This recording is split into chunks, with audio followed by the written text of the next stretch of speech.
Hello, good morning, students. Today in 12th class mathematics, we are continuing the concepts based on vectors. Vectors में last class में अभी हम लोगों ने discuss किया था how we represent a point by a vector. हम लोगों को अगर इस point P जिसके coordinates x, y और z दिए हुए हैं, इसको अगर vector से represent करना है, तो अभी हम लोग क्या करते हैं, इस point को ओरिजिन से ज्वाइन कर देते हैं and we define OP vector. OP vector कैसे डिफाइन करते हैं, एक्स के साथ अभी हम लोग आई लगा देंगे। Keep this thing in mind that this is origin. Origin से अगर आप इसको ज्वाइन करेंगे तो then this OP vector will be x i plus y j and plus z k. सिर्फ आपको इसके साथ आई, इसके साथ जे और इसके साथ के लगाना है। और this will also be called the position vector of the point P। position vector of the point P, इसको अभी हम लोग ऐसा लिखते हैं। अब इसके बाद इसमें ये x, y and z, x, y and z, these are called the components। ये अभी हम लोग बोलते हैं components of the vector OP, components of OP along x, y and z direction. इनको अभी हम लोग क्या बोलते हैं, कंपोनेंट्स बोलते हैं। और वेक्टर कंपोनेंट्स अगर आपको बताने हैं तो इसमें अभी हम लोग बोलेंगे x I will be the vector component along the x direction, है ना। अभी हम लोग ये बोलते हैं कि भाई ये ओपी वेक्टर का एक्स वाला पार्ट या एक्स वाला कंपोनेंट क्या है, एक्स है। वाई वाला कंपोनेंट वाई एक्सिस के अलोंग कंपोनेंट ये वाई आ जाएगा, और z एक्सिस के अलोंग कंपोनेंट ये z आ जाएगा। Then we had also studied about what, how to find out the magnitude. तो मैग्नीट्यूड निकालने का ये तरीका है क्या कि x upon magnitude will be under root of x square plus y square plus z square. This is how we find out what the magnitude. फिर उसके बाद अभी हम लोगों ने ये पढ़ा हुआ था कि the vector OP making an angle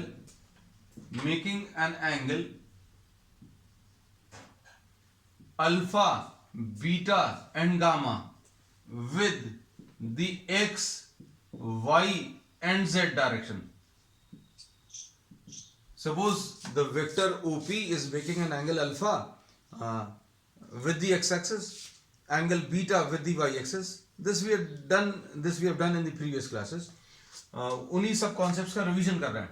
so vector OP makes an angle of alpha, beta and gamma with x direction.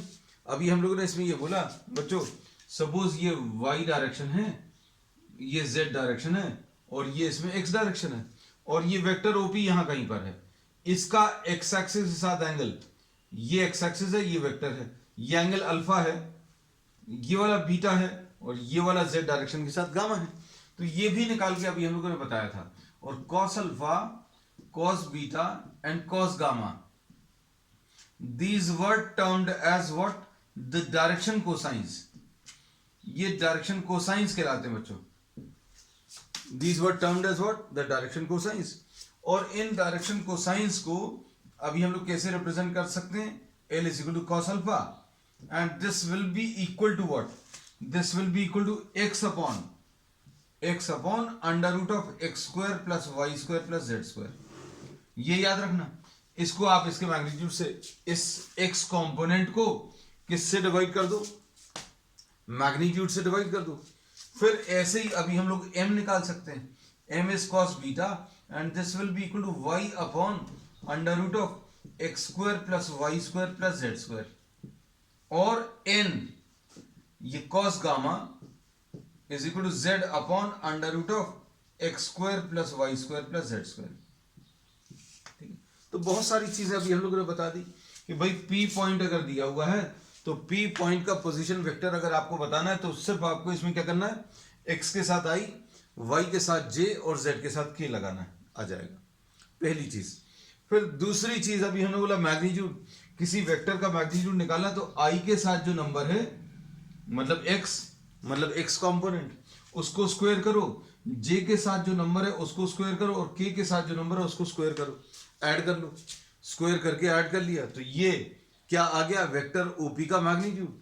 फिर उसके बाद अभी हम लोगों ने बोला कि ये वेक्टर OP का, इसमें डायग्राम्स में कंफ्यूजन नहीं हो, इसके लिए 3 डायमेंशनल डायग्राम अभी हम लोगों ने लिया था।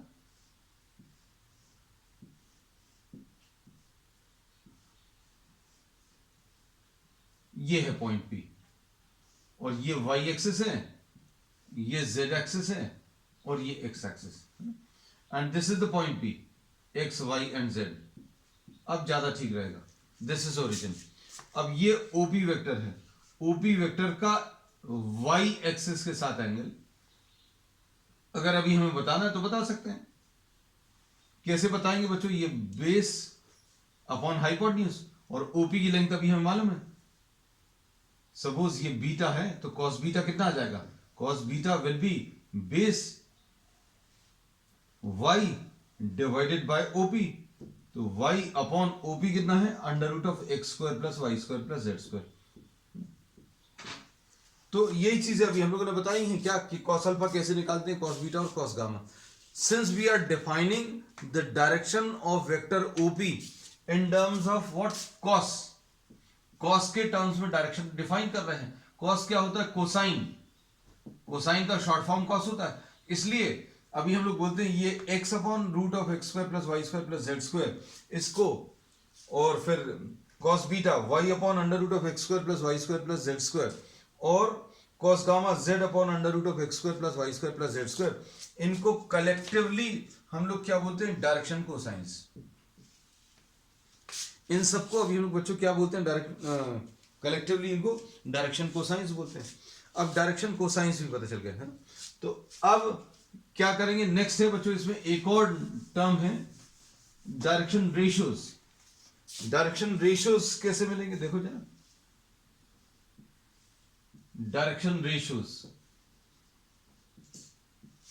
ये डायरेक्शन कोसाइंस के रेशियो अगर आप ले लो, x upon under root of x square plus y square plus z square, y upon under root of x square plus y square plus z square, and z upon under root of x square plus y square plus z square.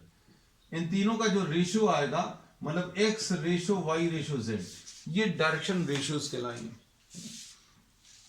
तो सारी चीजें आपसे बननी चाहिए, क्या चीज, कि भाई P पॉइंट दिया है, P पॉइंट अगर दिया हुआ है तो आप इसको वेक्टर टर्म्स में कैसा रिप्रेजेंट करेंगे, पोजीशन वेक्टर के टर्म्स में, और कैसा रिप्रेजेंट करेंगे, यह आ जाएगा xi plus yj plus z के, और इन तीनों नंबर्स के रेशियो अगर आप ले लोगे x y और z, तो ये डायरेक्शन रेशियोज हो जाएंगे।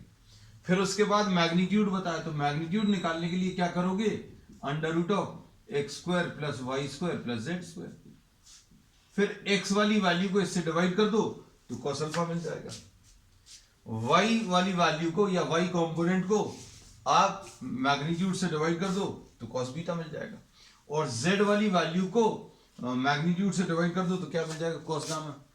और एक और बहुत इंपॉर्टेंट प्रॉपर्टी जो अभी हम लोग इस पूरे चैप्टर में यूज करेंगे, आगे भी यूज होगा, क्या, कि l square plus m square plus n square, इसकी वैल्यू बच्चों 1 होती है। डायरेक्शन कोसाइंस को हम लोगों ने शॉर्ट में cos अल्फा को L लिख दिया, cos बीटा को M लिख दिया और cos गामा को N लिख दिया। अब l square plus m square plus n square अगर आप सॉल्व करोगे,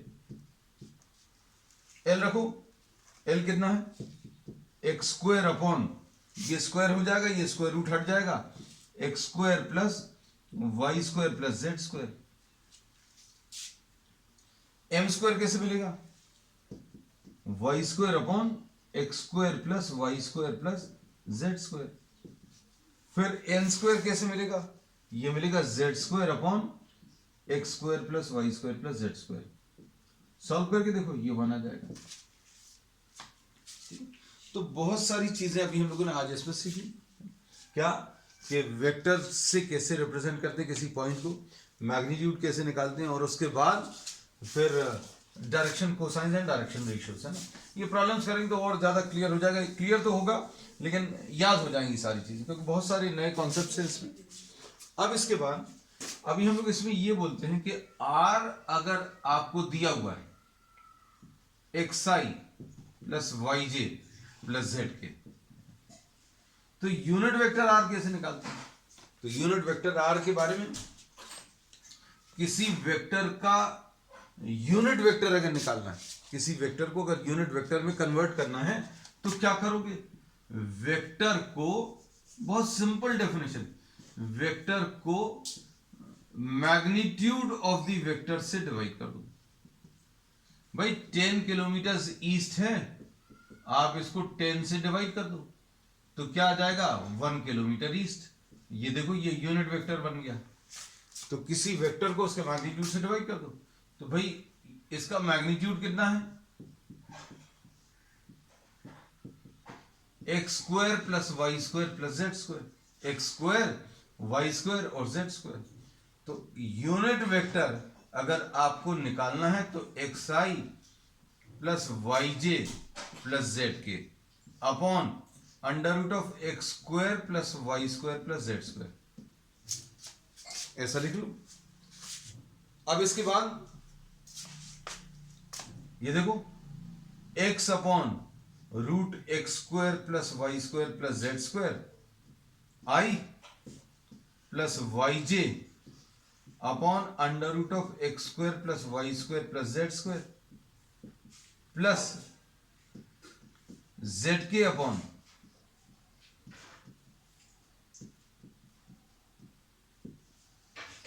अब इसको देखना ध्यान से, इसमें ये एक्चुअल में क्या है? ये L है, दिस इज एल आई, ये डायरेक्शन कोसाइन है बच्चों। तो यूनिट वेक्टर की खासियत क्या होती है? यूनिट वेक्टर में आई के साथ आपको कॉस अल्फा मिलने वाला है डायरेक्टली। तो कॉस अल्फा ये मिल गया, ये कॉस बीटा मिल गया और ये कॉस गामा मिल गया। मतलब ये आ गया कॉस अल्फा आई प्लस कॉस बीटा जे प्लस कॉस गामा के। अब इसके बाद नेक्स्ट अब एक दो छोटे छोटे कॉन्सेप्ट्स और हैं, उसके बाद फिर अभी हम प्रॉब्लम स्टार्ट करेंगे।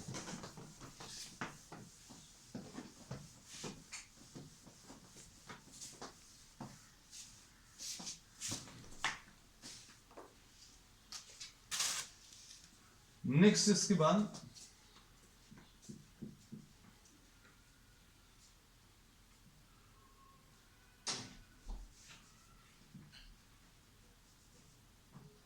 Vector joining two points. Next है vector joining two points. Suppose आपको ये पॉइंट P दिया हुआ है जिसके कोऑर्डिनेट्स x1, y1 और z1 है, और ये एक पॉइंट दिया हुआ Q जिसके कोऑर्डिनेट्स x2, y2 और z2 है। अब क्या करेंगे?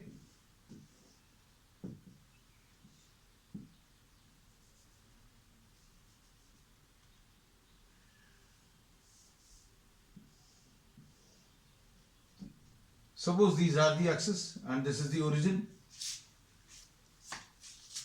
तो OP वेक्टर आप इस पॉइंट को ओरिजिन से ज्वाइन करो, ओरिजिन को इस पॉइंट से ज्वाइन करोगे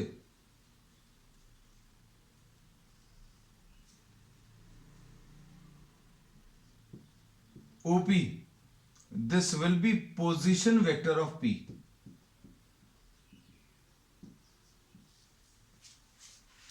OP will be what? Position vector of P. अब इसके बाद OP कैसे निकालेंगे?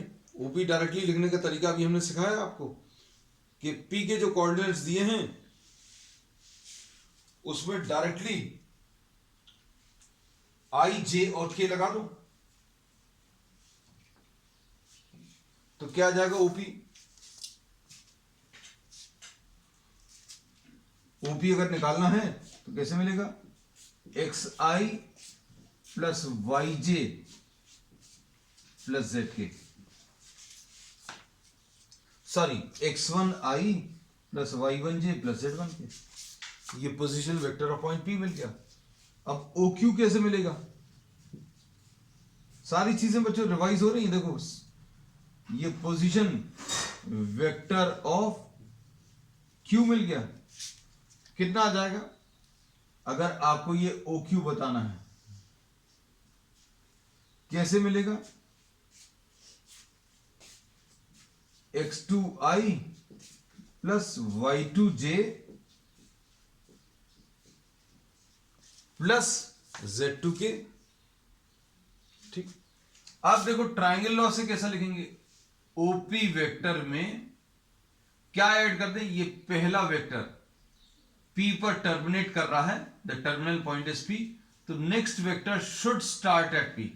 ये ट्रिक अभी हमने आपको ट्रायंगल लॉ लिखते समय बताई थी कि भाई OP vector is terminating at P, तो अगला जो वेक्टर है P से स्टार्ट होना चाहिए, OP प्लस PQ। इसमें आंसर कैसे मिलेगा? इस कॉमन पॉइंट को आप अलग कर दो, कॉमन पॉइंट को अलग करोगे ये OQ आ जाएगा। तो अब हम इसको सिंपल भाषा में कैसा बोलेंगे? O से Q तक जाने के दो रास्ते, O से Q तक जाने के दो रास्ते, एक तो O से Q आ गया, O से Q, दूसरा रास्ता कौन सा आ गया? O से P और P से Q, O से P और P से Q। अब इसमें PQ कैसे मिलेगा? PQ will be equal to OQ minus OP। अब ये क्या आ जाएगा? OQ क्या है? शॉर्ट में लिख रहे हैं PV of Q minus PV of P। ठीक, अब इसके बाद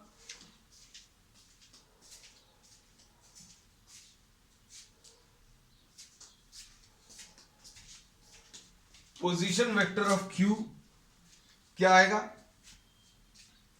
ये x2i plus y2j plus z2k minus x1i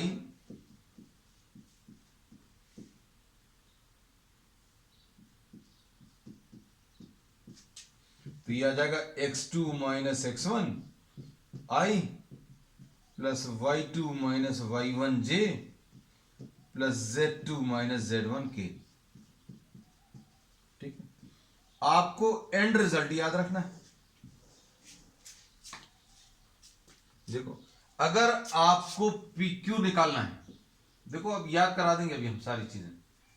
PQ अगर निकालना है तो आपको पोजीशन वेक्टर माइनस करने हैं, position vector of some point minus position vector of some another point.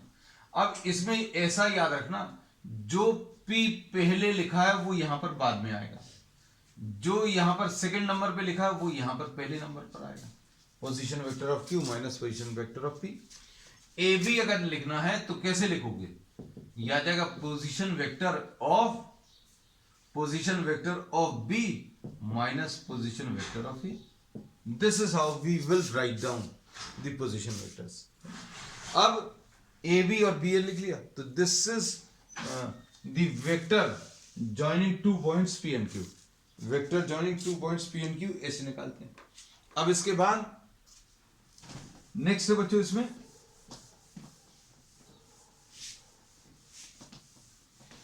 अब आपको ये लगेगा इतने सारे कॉन्सेप्ट्स हैं, अब क्या होगा इनका?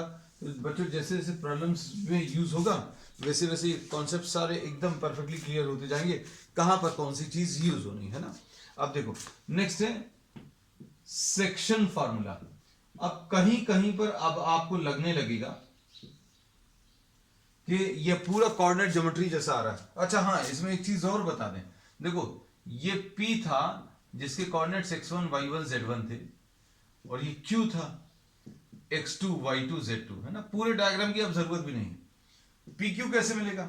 हमने बोला था PQ will be equal to position vector of Q minus position vector of P, है ना। बाद में जो लिखा है उसको पहले लिख दो, जो पहले लिखा उसको बाद में लिख दो। अब पोजीशन वेक्टर ऑफ Q कितना आ जाएगा बच्चों? x2i plus y2j plus z2k। हम ये फिर से क्यों लिख रहे हैं, देखो जरा, अभी आपको क्लियर हो जाएगा। एक चीज बताना भूल गए थे, अभी ही बता दें, हमने कहा क्योंकि इसी वेक्टर से रिलेटेड है। x2 माइनस x1i, ये ऐसा कुछ आया था।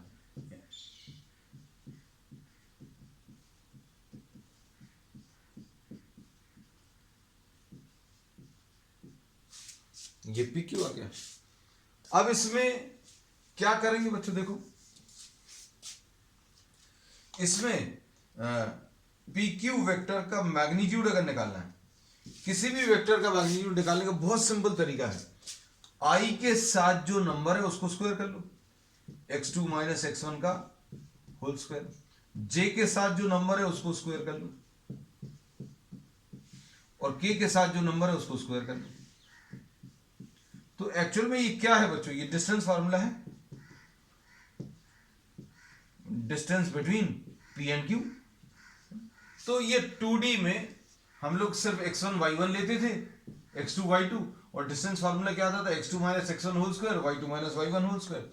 अब 3D में बच्चों ये एक और चीज आ जाएगी, z2 minus z1 whole square. तो ये अब हम लोग वेक्टर से धीरे धीरे किसकी तरफ, 3D की तरफ बढ़ रहे हैं। अब देखो सेक्शन फार्मूला, हमें इस पर से याद आया कि इसमें अभी हम लोग यही बताने वाले थे। सेक्शन फार्मूला 10th क्लास में अभी हम लोग ने पहली बार पढ़ा था, और सेक्शन फार्मूला फिर अभी हम लोग ने एक्सटेंड किया था कहाँ, 11th क्लास में, फिर कोऑर्डिनेट ज्योमेट्री में। अब ये 3D में भी आगे एक्सटेंड होगा, कैसे देखो। इसी को देखकर हमें याद आया था भाई ये कॉन्सेप्ट भी 3D से, कोऑर्डिनेट ज्योमेट्री से रिलेट होता है। जैसे सपोज फॉर एग्जांपल ये P है, ये Q है। अब इसके कोऑर्डिनेट सपोज, अच्छा इसको A और B लिख दे रहे हैं, ज्यादा अच्छा रहेगा। इसका पोजीशन वेक्टर A है, इसका पोजीशन वेक्टर B है। अब आपको एक ऐसा पॉइंट बताना है, या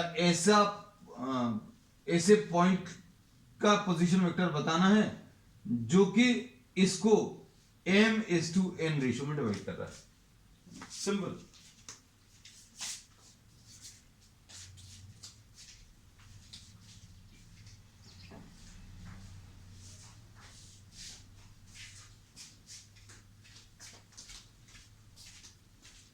तो अब ये कैसे निकालेंगे बच्चों, देखो इसमें अभी हम लोग ये बोलेंगे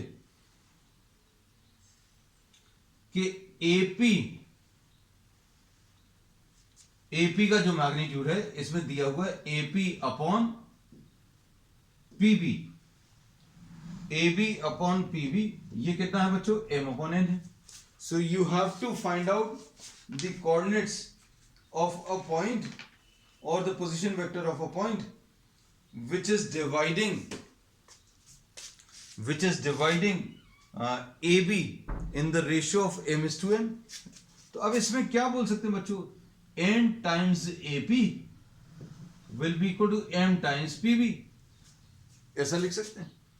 अब वेक्टर टर्म्स में भी इसको कैसा लिख सकते हैं, n times AP will be equal to m times PB, लिख सकते हैं।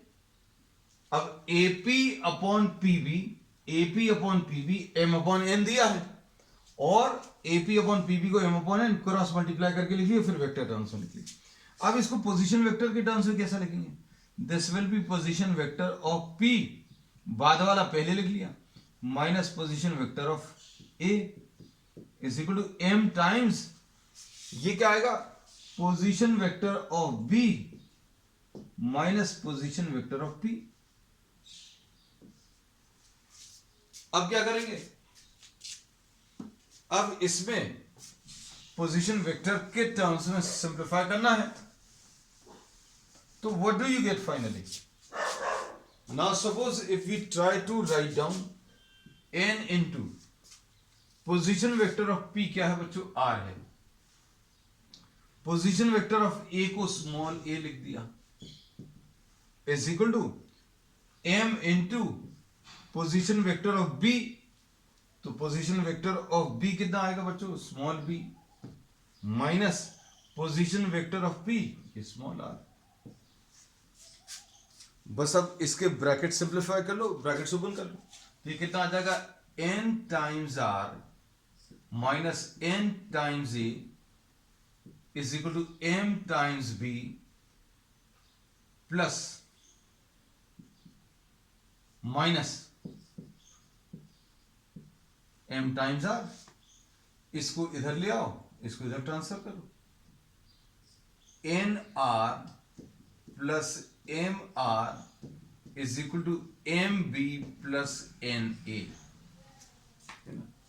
अब इसमें r कॉमन ले लिया, m प्लस n बचेगा, M B plus N A, और r की वैल्यू निकालनी थी, जो कि क्या आ गया, M B plus N A upon M plus N. देखो परफेक्टली बिल्कुल वैसे ही आ रहा है। कैसा याद करते थे अभी हम लोग, m times b plus n times a upon m plus n, ऐसे ही अभी हम लोग करते थे, बिल्कुल वैसे ही। The relation is perfectly similar to what we have done in coordinate geometry, है ना। तो ये सारी चीजें बच्चों आगे जाकर एक ही हो जाएंगी। बस अब ये है कि जो कॉन्सेप्ट्स अभी हम लोगों ने किसके टर्म्स में, 2D के टर्म्स में पढ़े थे, वो अब 3D के टर्म्स में आ जाएंगे। अब इसके बाद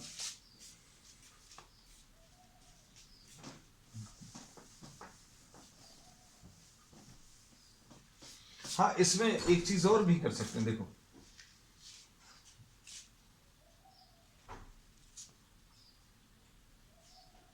इसमें सपोज ये x1 y1 z1 है, ये x2 y2 z2 है, तो a कितना आ जाएगा बच्चों, x1i plus y1j plus z1k, ऐसा कुछ आएगा। और b क्या आएगा, x2i plus y2j and plus z2k, कैसे ही है। अब इनको, इन वैल्यूज को अगर आप यहां पर सब्स्टिट्यूट करो तो बच्चों कितना आ जाएगा, देखो m times x2i plus y2j plus z2k plus n times x1i plus y1j plus z1k upon m plus n। अब देखना अच्छे से क्या आएगा, ये देखो इसमें से और इसमें से i कॉमन ले लो, तो क्या बचेगा, mx2 प्लस nx1, और इधर पर इस वाले टर्म में से और इस वाले टर्म में से j कॉमन ले लो, तो क्या बचेगा, my2 प्लस ny1 प्लस इन तीनों में से, इन दोनों में से k कॉमन ले लो, k कॉमन लेंगे तो कितना बचेगा बच्चों, k कॉमन लेंगे तो mz2 प्लस nz1, और नीचे क्या चीज है बच्चों, m प्लस n। तो देखो ये रिलेशंस बच्चों बिल्कुल वैसे ही आ रहे हैं।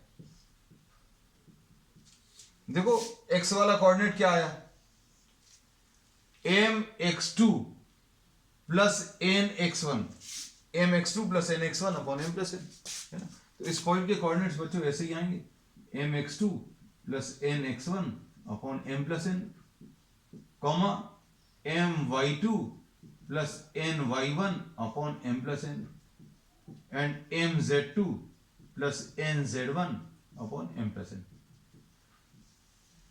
अब हम लोगों ने क्या किया बच्चों, जो रिलेशंस आपको 2D में मिले थे वही रिलेशंस 3D में आ रहा है। बस अब यूज क्या करने वाले हैं बच्चों, अभी हम लोग वेक्टर्स का यूज करके सारे रिजल्ट्स को निकालने वाले हैं। अब इसमें एक चीज और बता दें, ये बच्चों ये वाला पोर्शन अभी हम रब कर दे रहे हैं, to find out the middle point. अब ये एक स्पेशल केस हो गया, if P is the mid point, P बच्चों अगर मिड पॉइंट है तो m रेशो n जो है 1:1 आ जाएगा। m और n की जगह 1 और 1 लिख लो, तो ये कितना आ जाएगा, R for the midpoint will be equal to B plus A divided by 2। B और A को ऐड करके डिवाइडेड बाय 2 कर लो तो मिड पॉइंट आ जाएगा। तो ऐसे ही मिड पॉइंट निकालते थे। अब इसके बाद नेक्स्ट है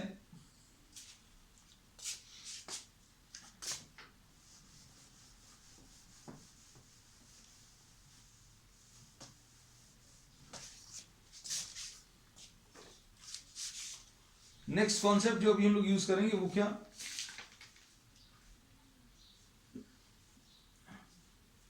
कोलिनियर वेक्टर्स का कॉन्सेप्ट अभी हम लोग पहले भी ले चुके थे, लेकिन आज इसको फिर से डिस्कस करेंगे। दो चीजें अभी हमें इसमें डिस्कस करना है, एक तो इक्वल वेक्टर्स डिस्कस करेंगे और कोलिनियर। हमने लिख इसलिए दिया कि भूल भी नहीं जाए, कोलिनियर वेक्टर्स। अब इसमें सपोज फॉर एग्जांपल इसी को ले लेते हैं पहले, इक्वल वेक्टर्स। ए वेक्टर अगर a1i plus a2j plus a3k अगर है, ए वेक्टर, और बी वेक्टर इसमें b1i plus b2j plus b3k अगर है, तो if a is equal to b तो क्या आएगा बच्चों, a1i plus a2j plus a3k is equal to b1i plus b2j plus b3k, ऐसा कुछ आएगा। तो i के साथ वाले numbers a1 will be equal to a2, sorry i के साथ वाले numbers a1 will be equal to b1। तो दो वेक्टर्स इक्वल कब होंगे, when their x components are equal and their y components are equal and their z components। तो ये result कैसे मिला, i के कोएफिशिएंट्स को कंपेयर किया, फिर j के कोएफिशिएंट्स को कंपेयर किया, मतलब x कंपोनेंट्स को इक्वेट कर दो, y कंपोनेंट्स को इक्वेट कर दो और z कंपोनेंट्स को इक्वेट कर दो, तभी ये वेक्टर्स इक्वल आएंगे, है ना। पहली चीज तो ये हो गई। अब इसके बाद फिर कोलिनियर वेक्टर्स। तो अब हम लोग क्या बोलेंगे, ए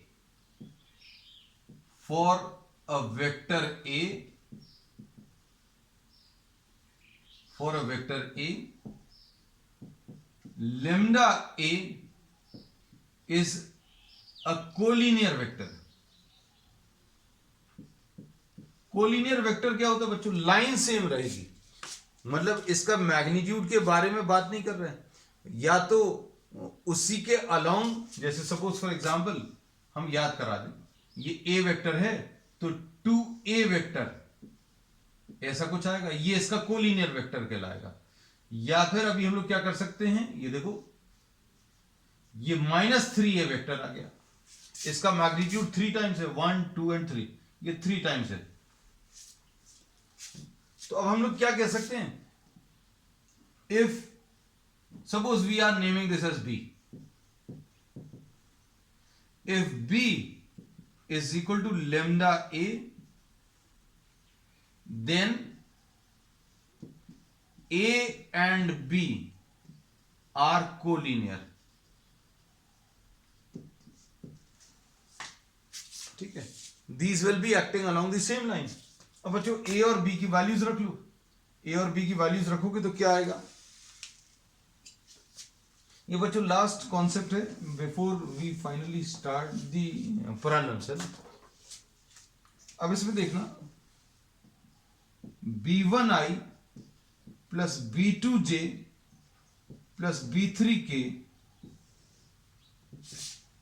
is equal to lambda times a1i plus a2j plus a3k। अब इसको कंपेयर करो बच्चों, तो क्या आ जाएगा, b1 is equal to lambda a1, b2 is equal to lambda a2 and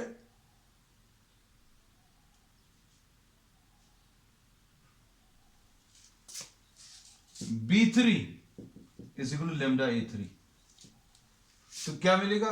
B1 upon A1 lambda आ गया, B2 अपॉन A2 भी लेमडा आ गया, और B3 अपॉन A3 ये भी लेमडा आ गया। तो मतलब ये सारे इक्वल आ जाएंगे। अब क्या बोल सकते हैं, ध्यान से देखना,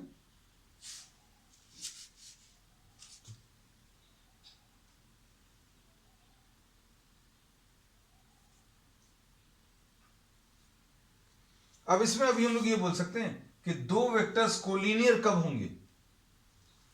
जब इनके आई वाले जो नंबर्स हैं यानी एक्स कंपोनेंट्स, B1 A1 का रेशो, B1 A1 का रेशो वाई वाले कंपोनेंट्स के रेशो के बराबर हो, B2 अपॉन A2, और ये दोनों मिलकर किसके बराबर?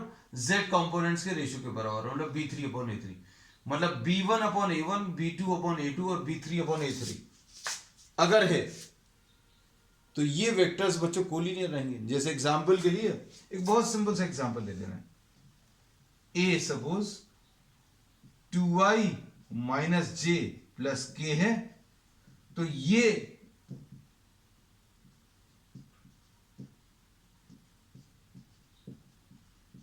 देखो जरा इन दोनों कंपोनेंट्स का रेशो 2/4 यानी 1/2, -1/-2 यानी 1/2, 1/2 यानी ये 1/2। तो मतलब A and B are collinear. तो बच्चों this finishes nearly all the concepts required for solving the first exercise. On the next turn we'll be starting the first exercise. That's all for today.